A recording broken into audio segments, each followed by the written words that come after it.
मुझे ऊपर से प्रॉपर फुटस्टेप्स की आवाजें आने लगी। तो अब लोग कहते थे कि यहाँ पर जो है ना वो उनकी जो रूह है वो भटक रही है। जो उसका वालिद बच्चे का वालिद है, बच्चा है और उसकी माँ है, उसका वालिद है वो रेहान है।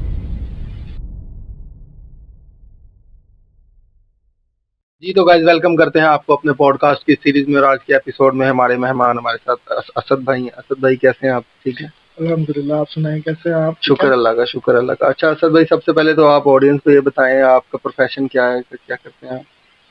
मैं ऑरेंज ट्रेन चलाता हूँ जो लाहौर के अंदर, आप जानते हैं, वो उसका पायलट हूँ मैं। ठीक हो गया। अच्छा असद भाई, मतलब आपके ऑडियंस को थीम से पता चल ही गया होगा, हॉरर इंसिडेंट है वो आपसे रिलेटेड, उस पे आते हैं। वो कब हुआ और कैसे हुआ? सबसे पहले तो मैं आपका शुक्रिया करूंगा, आपने मुझे पॉडकास्ट पे इनवाइट किया। बहुत शुक्रिया जी, बहुत शुक्रिया। सेकेंडली, ये जो मैं स्टोरी आपको बताने जा रहा हूँ, जब आपने मुझे राब्ता किया था हॉरर स्टोरी के लिए, तो मैंने आपको तभी बताया था कि ये एक रियल लाइफ इंसिडेंट है जो कि मेरे साथ 2020 कोविड में हुआ था। आपको पता, कोविड के दिनों में जो है काफी ज्यादा प्रॉब्लम थी हर बंदे को। लॉकडाउन चल रहे थे और उन दिनों की बात है, बाहर आपको पता आवाम ज्यादा नहीं होती थी। तो उन दिनों में जैसे आपको पता, कोविड के दिनों में ऑफिसेज वगैरह, बिल्डिंग्स वगैरह बंद हो गई थी। तो आप जानते हैं मेरी रेगुलर रूटीन होती थी जिम जाने की। बिल्कुल बिल्कुल। तो अब जो जिम ओनर थे शाहिद भाई, वो बड़े परेशान थे। तो उनके किसी करीबी दोस्त की तरफ से उनको ऑफर हुई कि जो जिम है वो जहाँ पर उनका ऑलरेडी जिम था, वहां पर पुलिस वाले तंग कर रहे थे। तो कोविड की वजह से एग्जैक्टली लॉकडाउन लगा हुआ था, तो उनका भी काम बंद हुआ था। तो वो जो शाहिद भाई थे, उन्होंने अपने किसी अजीज के बिल्डिंग में अपना जिम ट्रांसफर कर लिया। लेकिन अब हुआ ऐसे कि लॉकडाउन के दौरान आपको पता है जिम्स वगैरह बंद थे। तो फिर ये हुआ कि उन्होंने ओनली मेंबर्स वाली जो सीन था वो चलाया, और कुछ लोगों को, लिमिटेड लोगों को वहां पर जाने की इजाजत थी, मतलब जिम में। तो मतलब जो रेगुलर होते हैं, मतलब वो एग्जैक्टली फालतू के बंदे वो नहीं आते थे। तो हम लोग मेंबर्स थे, मैं बड़ा क्लोज था शाहिद भाई के। तो उन्होंने फिर इस तरह किया कि मतलब ऑलमोस्ट जिम का हैंडओवर मेरे पास आ गया।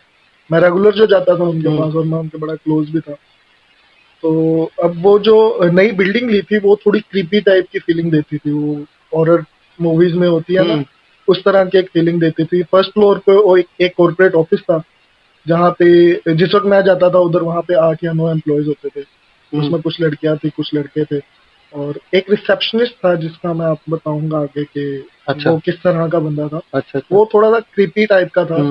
तो उससे हॉरर टाइप की फीलिंग आती थी कि यार ये जो बंदा है ये खतरनाक टाइप का बंदा है। और था वो सूखा सा, कमजोर सा बंदा था, लेकिन वो थोड़ा क्रीपी सा था। अच्छा। तो अब नीचे जो कॉर्पोरेट ऑफिस था, वो वहाँ पे रिसेप्शनिस्ट था, उसका नाम था रेहान। अच्छा। तो रेहान जो था, वो आते जाते हर बंदे को नोटिस करता था और बड़ा अजीब सी नजरों से हर बंदे को देखता था। हालांकि वो रिसेप्शनिस्ट था, उसकी इस तरह की जॉब नहीं थी, लेकिन फिर भी वो हर बंदे को आते जाते देखता था और बात बहुत कम करता था, जिसकी वजह से उसकी क्रिपीनेस में और ज्यादा इजाफा हो जाता था। तो अब मेरी जो रूटीन थी वो ये थी कि मैं सुबह फजर की नमाज पढ़ने के बाद 5 बजे के करीब जिम जाता था, और 7 बजे तक जिम करके वापस अपने घर आ जाता था। तो अब जैसे मैंने आपको बताया, लॉकडाउन था, तो वहां पर फिर उस जिम की चाबी मेरे पास थी। तो सेकंड फ्लोर पर जिम था, और थर्ड फ्लोर पर वो कंस्ट्रक्शन का काम चल रहा था। अच्छा। मतलब वो पॉज हुआ था, कंस्ट्रक्शन आधी कंटिन्यू थी। अच्छा। कंटिन्यू नहीं थी, मतलब आधी जो थी वो पॉज हुई हुई थी। और वहां पर मजदूर काम नहीं कर रहे थे। इन प्रोसेस था। लेकिन वो कंटिन्यू नहीं किया हुआ था, होल्ड किया हुआ था। कंस्ट्रक्शन का काम जो था वो होल्ड था। अच्छा। मजदूर वगैरह नहीं काम कर रहे थे, आधे में रुका हुआ था काम। तो वहां पर कोई आता जाता नहीं था उस बिल्डिंग में, उसके इर्द गिर्द भी ज्यादा मतलब आवाम नहीं होती थी। उस बिल्डिंग के इर्द गिर्द भी कोई ज्यादा इतना रश नहीं होता था, थोड़ा दूर दराज के इलाके में थे वो बिल्डिंग। तो सुबह के वक्त फिर मैं जब घर से निकलता होता था, तो मुझे थोड़ी दिक्कत होती थी कि इतनी दूर जाना और फिर वहां पर, लेकिन रेगुलर रूटीन थी तो जाना पड़ता था। और कोई रास्ता भी नहीं था, क्योंकि जिम आपको पता है सब बंद थे, तो बड़ा मुश्किल होता था। तो खैर शाहिद भाई की मेहरबानी, उन्होंने मुझे जिम की चाबी दे दी। तो सुबह 5 बजे के करीब में जाता था। अब वो जो नीचे कॉर्पोरेट ऑफिस था, वहां पर मंथली टारगेट्स जो होते थे वो होते, जब आपको पता मंथली टारगेट्स होते हैं तो एम्प्लॉयज पार्टीज वगैरह करते हैं। तो अब एक दिन इसी तरह उनकी पार्टी चल रही थी, सुबह 5 साढ़े 5 बजे के करीब। तो जैसे मैं जिम पहुंचा, हम लोग 3 लोग थे उस वक्त जिम में मौजूद। अच्छा। तो हम लोग मैं अपनी बाइसेप की गेम कर रहा था, तो इसी दौरान में मुझे नीचे से आवाजें तो पहले भी आ रही थी कि वो लोग पार्टी कर रहे हैं और एंजॉय कर रहे हैं। तो इसी दौरान में अचानक से वो जो हल्ले गुल्ले की आवाजें थी वो चीखों पुकार में तब्दील हो गई। तो हम लोग बड़ा परेशान हुए, मैंने साथ एक लड़के को लिया और हम लोग नीचे गए। तो नीचे रेहान मौजूद था, हालांकि रेहान की उस वक्त ड्यूटी नहीं होती थी, लेकिन रेहान उस वक्त वहां पर मौजूद था। जिस बंदे का मैं आपको बता रहा हूँ, जो रिसेप्शनिस्ट क्रीपी पर्सनैलिटी था, जो एग्जैक्टली जो क्रीपी पर्सनैलिटी था, वो मिस्टीरियस टाइप का जो बंदा था, वो वहां पर मौजूद था। हालांकि उसकी शिफ्ट जो थी वो डे की थी। अच्छा। और उसी दिन मेरी उस बंदे के साथ फर्स्ट टाइम इंटरेक्शन हुई थी, जिस दिन का मैं ये इंसिडेंट बता रहा हूँ। तो जैसे ही मैं नीचे गया फ्लोर पर, तो पता चला कि वो जो लड़कियां थी उनमें से उन लड़कियों को एक बच्चा नजर आया। अब ऑफिस बिल्डिंग का वो जो उनकी ऑफिस बिल्डिंग थी उनका स्ट्रक्चर इस तरह का था कि मेन गेट से एंटर होके लेफ्ट साइड पर वहां पर उनके सिस्टम्स वगैरह पड़े हुए थे। तो सारे लोग वहां पर मौजूद होते थे और थोड़ा सा आगे आके उनका वॉशरूम था। अच्छा। अब जो लड़कियां थी उनके बकौल वो कहती है कि हम लोगों को एक बच्चा नजर आया। बच्चे की हाइट वो बता रही है इतनी जितना बच्चा क्रॉलिंग करता। अच्छा। क्रॉलिंग करने वाला बच्चा भागा हुआ गया, पैरों पर भागा हुआ गया। अब लड़कियां इस बात से ज्यादा घबरा गई। अब वो इतनी जल्दी में भागा गया कि उनको शक्ल नहीं नजर आई। तो इस बात से ज्यादा घबरा गई कि ये इतना छोटा बच्चा है और कैसे चल सकता है, चल कैसे सकता, भाग रहा है ये। तो वो बड़े परेशान हुए। तो इतनी देर में लड़कों ने उनको तसल्ली दी और जाके देखा तो वॉशरूम वाली साइड पर जहां पर गया था वहां पर कोई भी नहीं था। वॉशरूम में नहीं था वो? वॉशरूम में कोई भी नहीं था। अच्छा। तो इस बात पर वो लड़के भी घबरा गए और इतनी देर में जैसे उन्होंने जाके बताया लड़कियों को कि उधर तो कोई भी नहीं है, तो वो लड़कियां और ज्यादा पैनिक हो गई। अच्छा, वो जब उन्होंने वॉशरूम में जाके देखा तो वहां पर कोई भी नहीं था। लड़कियां उस बात पर बहुत ज्यादा पैनिक हो गई। तो मतलब वॉशरूम में मतलब जैसे नहीं था वो भागा गया। अच्छा। अब वॉशरूम लेडीज वॉशरूम अलग था और जेंट्स वॉशरूम अलग था, लेकिन उनकी एंट्रेंस सेम ही थी। Entrance same. वो एंट्रेंस से उन्होंने लड़कों ने वो मेल वॉशरूम में जाकर देखा और लेडीज वॉशरूम में देखा तो वहां पर कोई भी नहीं था। जिसकी वजह से उस बात पे वो लड़कियां और ज्यादा पैनिक हो गई और घबरा कर उनमें से 2-3 लड़कियां तो भाग गई और उनमें से एक बेहोश हो गई। अच्छा। तो वो इस बात पर परेशान हुए कि बच्चा जा कहाँ सकता है, और इसी बात है उन लोगों ने देखा भी है उस बच्चे को। तो खैर उस मामले को रफा दफा किया। मतलब हमने ये कहा कि नाइट ड्यूटी की हुई, या आपने थके हो, मंथली टारगेट आपका कंप्लीट हुआ है, तो शायद इस वजह से ओवरवर्क की वजह से आप लोग हो जाता कभी कभी इस तरह, हेलुसिनेट कर रहे हो चीजों को। तो मैंने भी इग्नोर किया, इतना फील नहीं किया। लेकिन उस वक्त रेहान साइड पे खड़ा जो है वो हंस रहा था। मैंने उसको नोटिस किया तो वो मतलब बड़ी क्रीपी से स्माइल हंस रहा था। तो उस वक्त मुझे बड़ा अजीब सा लगा। खैर मैंने उससे जाके बातचीत की, उससे बातचीत करने से मुझे पता चला कि वो यहाँ पर रिसेप्शनिस्ट की जॉब करता है। तो उससे फिर सलाम दुआ हुई, लेकिन स्टिल वो उसकी बात करने से भी क्रीपी सी आवाज उसकी और बड़ी अजीब सी पर्सनैलिटी थी उसकी। तो बात करने से भी अंदाजा होता था कि ये कोई मिस्टीरियस टाइप का पर्सन है। तो अब सेकेंडली ये इंसिडेंट हुए कोई 1 वीक हुआ था। अच्छा। तो उसके बाद चीजें नॉर्मल होने लग गई। जैसे ही इस इंसिडेंट को कुछ हफ्ता गुजरा तो चीजें नॉर्मल होने लगी और हम लोग रेगुलर दोबारा से वही रूटीन आने लगी। अब कुछ दिन बाद मेरी रेहान से मुलाकात हुई तो वो बता रहा था कि वो जो लड़कियां थी उनमें से काफी दिन बीमार रही। और वो जो लड़कियां, एक जो लड़की बेहोश हुई थी उसको तो बड़ा खतरनाक किस्म का बुखार हो गया। अच्छा। और बाकी जो थी उनको वो भी बीमार रहे और उनमें से 1-2 लड़के भी बीमार हो गए। तो वो इंसिडेंट वो लोग तो भूल नहीं सके, लेकिन हमारे लिए चीजें नॉर्मल हो गई। तो उनमें से 1-2 ने रिजाइन भी दे दिया इस इंसिडेंट के बाद, क्योंकि वो उनको सिचुएशन ही इस तरह की बन गई थी कि वो घबरा गए और ये इस तरह की चीज। खैर हमारे लिए चीजें नॉर्मल हुई और मैं दोबारा से कंटिन्यू कर दी। अब एक दिन वहां पर जिम में हम 2 लोग थे। तो उस दौरान में मैं अपनी कंटिन्यू कर रहा था गेम। उसी दौरान में मुझे छत के ऊपर से, जैसे मैंने आपको बताया, छत पे कंस्ट्रक्शन का काम पॉज हुआ था। तो वहां पर कुछ गिरने की आवाज आई मुझे। तो मैं बड़ा परेशान हुआ क्योंकि शाहिद भाई नॉर्मली इस वक्त आते नहीं थे। उस वक्त मैं ही जिम जाके ओपन करता था और नॉर्मली मैं ही क्लोज करके वापस चला जाता था। तो अब मैं बड़ा परेशान हुआ क्योंकि वहां पर कोई भी नहीं होता था। सुबह का वक्त है, इस वक्त किसने आना है? पहले तो मुझे फील हुआ कि शायद कोई चील वगैरह होगी या कोई इस तरह का कोई परिंदा वगैरह होगा जो आगे बैठा है, उसने कुछ गिरा दिया होगा। अच्छा। लेकिन वो आवाजें बढ़ना शुरू हो गई।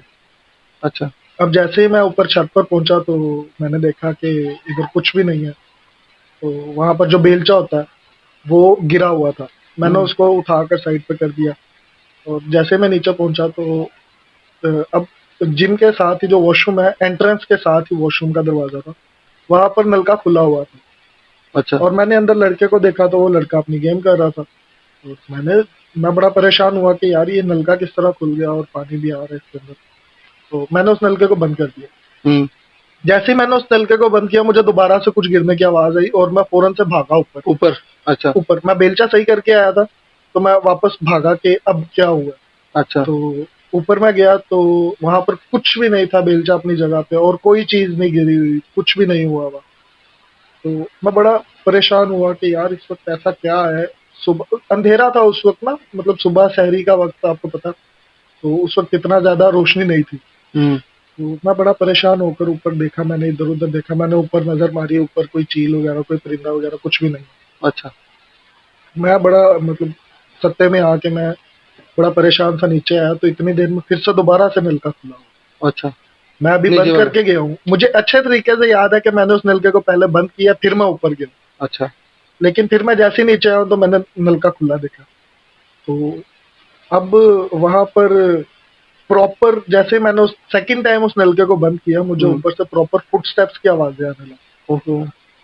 तो मैं बड़ा परेशान हुआ, मैंने उस लड़के को पकड़ा, मैंने उसको कहा यार आयतल कुर्सी पढ़ो। और मेरे साथ मैं खुद भी घबरा गया उस वक्त, क्योंकि उस वक्त कोई भी नहीं होता ना, इर्द गिर्द के लोग, और उस बिल्डिंग में तो वैसे कोई नहीं आता। जैसा मैं बता रहा हूँ वो बिल्डिंग ऑलरेडी क्रीपी लगती थी तो इर्द गिर्द के लोग भी नहीं आते थे। तो मैं जैसे ही उस लड़के मुझे सेकंड टाइम थर्ड टाइम जब मुझे फुटस्टेप्स की आवाज आने लगी तो मैंने उस लड़के को निकाला, मैंने कहा चलो बाद में करेंगे। फिर मैंने जिम को ताला लगाया और मैं घबरा कर घर चला गया। घर जाते हुए आयतल कुर्सी पढ़ रहा हूँ मैं बाइक पर और बड़ी मुश्किल से मैं उस दिन घर पहुंचा। अच्छा। क्योंकि फुटस्टेप्स की आवाज बड़ी क्लियर थी और मैं ऊपर छत प्रॉपर देख कर आया, कोई भी नहीं है वहां पर। तो उसके कुछ अर्से बाद इस टाइम पे मैं खुद भी घबराने लग गया, आने जाने से जिम आने जाने से कतराने लग गया। क्योंकि वहां पर जो ये सेकंड इंसिडेंट हुआ ये तो मेरे साथ खुद हुआ। फुटस्टेप्स की आवाजें आ रही हैं और नलका बार बार खुली जा रहा है और इस तरह का सीन हुआ तो मैं बड़ा घबरा गया। फिर ऐसा हुआ कि मैं मतलब जब जाता था तो मैं किसी ना किसी को साथ लेकर जाता था। अब साथ मैंने किसी को राब्ता कर लेना, अकेले जाने से जरा अकेले जाने से मैं अवॉइड करने लगा। अब इस दौरान में नीचे जो ऑफिस के एम्प्लॉयज थे वो भी नॉर्मल हो गए। अच्छा। ठीक है। तो कुछ दिन बाद इस वाकये के मेरे साथ जो इंसिडेंट हुआ इसके कुछ दिन बाद फिर नीचे उसी तरह मतलब जगमग और वो रौनक लगी हुई वहां पर, कंटिन्यू किया हुआ उन्होंने अपना काम। तो सेकेंड मंथ फिर उनका टारगेट कंप्लीट हुआ। तो इसी तरह अब वो बता रहे हैं कि जैसे ही मतलब मैं अपनी जिम कर रहा हूँ, साथ मेरे 2 लड़के थे उस दिन। तो मैं जिम कर रहा हूँ तो इतनी दौरान में फिर से चीखों की आवाजें आने लगी नीचे से। अच्छा। अब वो अपना काम कर रहे थे, कोई हल्ला गुल्ला नहीं चल रहा था, मतलब वो अपना नॉर्मल जो चहल पहल जो होती थी नॉर्मल उनकी वो चल रही थी। लेकिन उस दौरान के अंदर वहां से चीखों पुकार की आवाजें आने लगी। तो इतनी देर में मैं नीचे गया हूँ तो पता चल रहा है कि रेहान फिर वहां पर मौजूद है। रेहान जो मैं बता रहा हूँ क्रिपी पर्सनैलिटी, वो फिर वहां पर मौजूद है। और उसके बाद फिर वो जैसे मैं नीचे पहुंचा हूँ तो मैं देख रहा हूँ कि 2 लड़के जो है वो एक लड़के को उसने संभाला हुआ है। तो उस लड़के के सर पे कोई चोट लगी थी।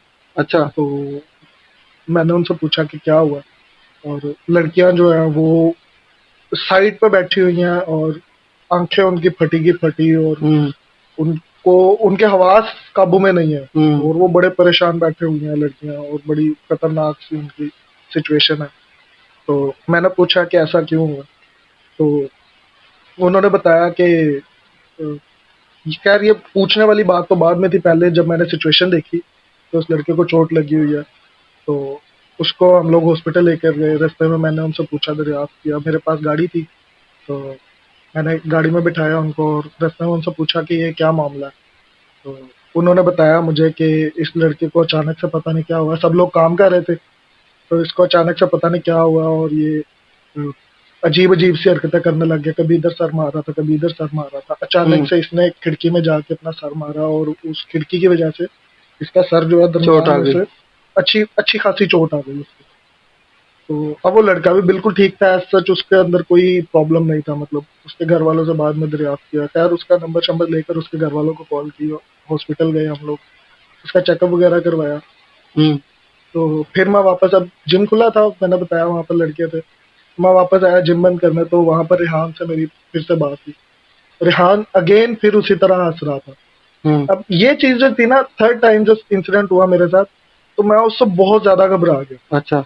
अब वो जो रेहान था, वो जब भी ये सीन होता था वो वहां पर मौजूद होता था लाजमी। ये मुझे बड़ी चीज कंसर्निंग थी कि यार जैसे इंसिडेंट होता है तो रेहान साहब जो है वहां पर मौजूद रेहान होते वो उसी टाइम पे उसी जगह पे होता है। हैं, वो वहां पर मौजूद होता है। हाँ। तो ये मुझे बड़ी कंसर्निंग चीज थी। तो उसके बाद फिर अब रेहान जो था वो और किसी से बात भी नहीं करता था, मतलब बहुत कम बात करता था। मुझे आते जाते देखता था तो ऐसे, आपको पता है समटाइम लोग इस तरह सलाम करते हैं, तो वो इस तरह से सर हिलाता था। और मेरे से कोई एक दो बार उसकी बात हुई थी बस। तो नाम शाम मैंने उससे पूछा, थोड़ी सी इन्फेक्शन हुई। अब ये थर्ड टाइम का इंसिडेंट होने के बाद वो लोग ज्यादा घबरा गए, क्योंकि वो लड़का जो था वो उनका ब्रिलियंट लड़का था, ऑफिस का बड़ा पोटेंशियल वाला लड़का था, बड़ा अच्छा काम करता था वो। तो वो लोग बड़े ज्यादा घबरा गए। अब इसके कुछ दिन बाद ना उन लड़कियों को अगेन एक माँ और एक छोटा बच्चा, अच्छा। वो ऑफिस के अंदर नजर आने लग गए, इधर उधर इधर उधर। मतलब वो लड़कियां बताने लग गई कि यार यहाँ पर एक माँ होती है और एक बच्चा होता है, जिसकी वजह से वो ज्यादा घबराने लगी। वही वाला बच्चा जो फर्स्ट मतलब जो फर्स्ट डे उनको नजर आया था, नजर आया था। वही बच्चा और उसकी माँ। अच्छा। मतलब उसने उंगली पकड़ी होती है उसकी, अच्छा। अच्छा। लंबे बाल है उसके, उन्होंने जो हुलिया बताया, लंबे बाल और व्हाइट कलर का उसने जो पहना हुआ है, वो उस तरह का सीन था। तो अब वो घूमते फिरते नजर आने लगे। तो इस दौरान में फिर, अब जब ये सिचुएशन बनी तो मैंने उस कंपनी के ओनर से राब्ता करने की कोशिश की। जिस बंदे की बिल्डिंग थी मैंने उससे भी राब्ता किया, क्योंकि सुबह के वक्त शाहिद भाई नहीं होते थे, तो शाहिद भाई के पास की थी बिल्डिंग वो। तो मैंने फिर शाहिद भाई से राब्ता किया, उनसे मैंने पूछा कि कंपनी का ओनर कौन है। तो कंपनी के ओनर से पता चला कि ये जो बिल्डिंग बनी हुई है, यहाँ पर पहले एक घर था। अच्छा। एक बंदे का घर था, फैमिली का। तो उस घर के ऊपर उन लोगों ने उस घर पर आग लगी थी किसी इंसिडेंट के अंदर। उसके अंदर उसकी माँ और छोटा बच्चा, जो टॉडलर होता है, वो बच्चा और उसका बाप, ये तीनों मर गए थे। अच्छा। उस घर के ऊपर। और ये घर वो बाद में मुझे पता चला कि वो जो आग लगाई थी वो इंटेंशनली लगाई गई थी। मतलब वो अपने नेचुरल बिल्डिंग क्रिएट करने के लिए। एग्जैक्टली। वो जो ऑनर था वो यूके से बिलोंग करता था, तो उसने अपना जोर आजमाई करके, अपनी ताकत का इस्तेमाल करके वो घर जो है वो तोड़वा दिया, आग लगवा कर। और हुआ ये कि जो मर्द था ना, उस जो जिसकी डेथ हस्बैंड था, जो हस्बैंड था उस औरत का और उस बच्चे का बाप, वो जो है ना वो बड़ा सीधा साधा सा बंदा था। लेकिन अब ये जो आग लगाने वाला इंसिडेंट था, ये आज से कुछ 4-5 साल पहले पेश आया था। तो अब लोग कहते थे कि यहाँ पर जो है ना वो उनकी जो रूह है वो भटक रही है। जाहिर सी बात है, उनका तो घर था वो। अब फिर मैंने थोड़ा सा मजीद इन्वेस्टिगेट किया, तो मुझे उनके नेबर मिले। अच्छा। अब उस नेबर ने जो पिक्चर दिखाई मुझे, मैंने कहा यार ये क्या सीन है, क्या माजरा है। तो अफवाहें तो पहले भी चलती थी कि ये खतरनाक है जगह, यहाँ पर नहीं जाना चाहिए। अफवाहें तो पहले भी चलती थी, लेकिन फिर उन्होंने मुझे पिक्चर दिखाई तो मैं एक चीज को लेकर बड़ा हैरान हुआ कि वो जो शख्स उस पिक्चर में है, जो उसका वालिद, बच्चे का वालिद है, बच्चा है और उसकी माँ है, उसका वालिद है वो रेहान है। ओह। मैं उस वक्त सत्ते में आ गया जब मैंने पिक्चर देखी। तो वो जो रिसेप्शनिस्ट था, अब अकॉर्डिंग टू जो हमारी जनरल इंफॉर्मेशन है उसके मुताबिक उसको डेड होना चाहिए। सही बात है। लेकिन वो वहां पे डे टाइम में ड्यूटी कर रहा है। क्या बात। तो मैं इस बात को लेकर बहुत ज्यादा कंसर्न और बड़ा इतना ज्यादा घबरा गया कि मैंने शाहिद भाई को अल्लाह हाफिज बोला। अच्छा। मैंने कहा दोबारा मैं उस बिल्डिंग में नहीं गया। अच्छा। और उसके बाद मैं कभी शाहिद भाई के पास नहीं गया, और उस बिल्डिंग से तो मैं उस बिल्डिंग के रास्ते के करीब ही नहीं जाता मैं। क्योंकि उस रेहान से मेरी 2 बार मुलाकात हुई, उससे बात हुई और पता ये चला कि वो तो उसकी डेथ हो गई थी जब घर में आग लगी थी। नहीं तो आपको इस तरह की कोई इन्फॉर्मेशन है, वो ऑफिस जो कॉर्पोरेट ऑफिस था वो भी उधर ही है या वो भी? मैं बता रहा हूँ, मैं दोबारा उस बिल्डिंग के पास ही नहीं गया। हाँ, उसके बाद मेरा दिल ही नहीं किया। और जैसे ही उस लड़के ने मुझे बताया, मैंने शाहिद भाई को कॉल की, मैंने कहा यार ये माजरा है और मैं दोबारा से जिम नहीं आ रहा, ये अपनी चाबियां पकड़ो और मैं किसी और से राब्ता कर। ओहो। वो बहुत खतरनाक इंसिडेंट था और मैं आज भी हैरान होता हूँ कि यार मैंने उस बंदे से 2 बार मुलाकात किया, 2 बार मेरी बातचीत हुई है रेहान से। उसने मुझे फीलिंग्स तो उसकी क्रीपी क्रीपी आती थी, लेकिन मैंने उससे बात की है, इंटरेक्शन हुई है और एट द एंड मुझे पता चला उसकी डेथ हो गई है। तो ये मेरी एक लाइफ का इंसिडेंट था जो मुझे मतलब बड़ा और जब भी मैं सोचता हूँ तो मेरे रोंगटे खड़े हो जाते हैं उस रेहान के बारे में कि जिस वक्त मैंने उससे बात की थी, तो मैं बड़ा डर जाता हूँ इस बात को लेके। यकीन माने बड़ी शॉकिंग मतलब स्टोरी थी, इनमें तो गूज बम्स तो अभी भी आ रहे हैं उस स्टोरी में, ये जो स्टोरी मैं बता रहा हूँ, जब ये इंसिडेंट हुआ और जो सबसे ज्यादा शॉकिंग मोमेंट था, और जब उसके नेबर ने मुझे वो पिक्चर दिखाई तो मेरा दिमाग कंप्रीहेंड ही नहीं कर सका कि यार ये क्या मेरे साथ हो क्या गया। प्रोसेस ही नहीं हुआ मुझसे कि यार ये क्या स्टोरी हुई है। लेकिन खैर फिर मैं उस दोबारा बिल्डिंग के पास नहीं गया और मैंने उस जिम को भी खैर बात कह दिया। चले, बहुत शुक्रिया असद भाई आपका हमारे पास आने के लिए। और मैं होप करता हूँ कि मतलब ऑडियंस को भी अच्छा लगा होगा, मजा आया होगा, स्टोरी काफी कैसी थी। तो इंशाल्लाह नेक्स्ट स्टोरीज के लिए भी इंशाल्लाह वो हमको दावत दी जाएगी। आपका बहुत शुक्रिया हमारे पास आने के लिए। इस तरह की मजीद अगर वीडियोस देखना चाहते हैं तो हमारे चैनल को सब्सक्राइब कीजिएगा, लाइक कीजिएगा और चैनल को फॉलो कीजिएगा। अल्लाह हाफिज।